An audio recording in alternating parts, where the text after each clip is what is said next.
The sixth installment is in regard to Marilyn Monroe's secretary Pat Newcomb and Bob Constantine, who covered Monroe's death on behalf of Dorothy Kilgallen.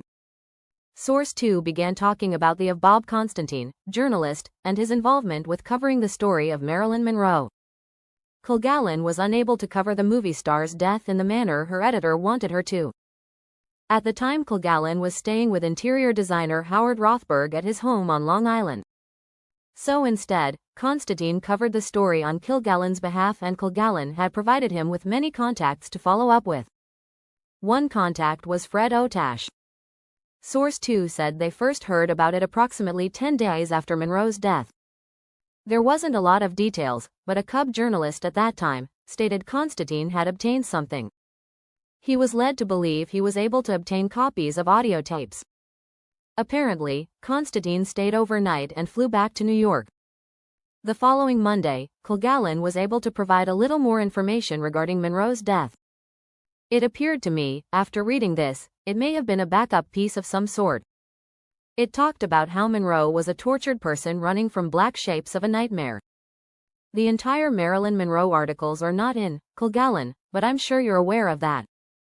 Brian replied that he was indeed aware of that information. Source 2 said he had something else for me. He explained there was a man named Jerry Wald who worked for Fox Studios, director, who helped Monroe get a break in the movie Clash by Night. Jerry Wald was thinking about doing a movie titled The Enemy Within, written by RFK.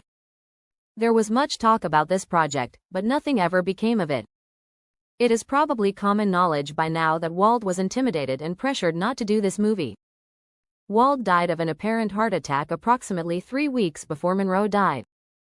Strange. A number of years later, his brother stated to a journalist a strange statement concerning his death. He believed organized crime had something to do with Wald's death, but it is unknown to this day. This too may be common knowledge. Pat Newcomb became secretary, friend and confidant of Marilyn Monroe. After Monroe's death, Pat got a job at the Justice Department working with RFK. After that, she helped RFK with his senatorial race with the state of New York. Then again, she worked with him on his presidential campaign. After RFK's death, Pat Kennedy Lawford, Peter Lawford's wife, assisted in helping Newcomb with other employment opportunities. All of this was very strange and unusual at that time. We all know there have been many books written about this, but I always wondered if the public forgot Jerry Wald and his strange and untimely death. Around 1980, I pretty much just lost track if Newcomb. But she is still living today. Brian says to readers, Pat Newcomb is still living today at the age of 94 in Los Angeles.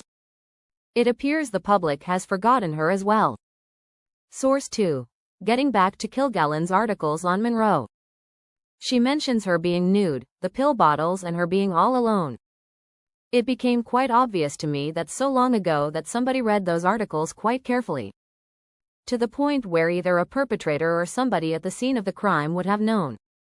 The next segment will be sometime in January 2025, and we'll write about how Marilyn Monroe died and the location of her death. The markings on the right side of her face and her back and what caused these markings. We will also include additional conversations which began December 14, 2016.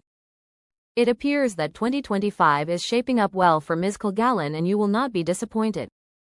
We would like to wish the readers a very Merry Christmas and a blessed New Year.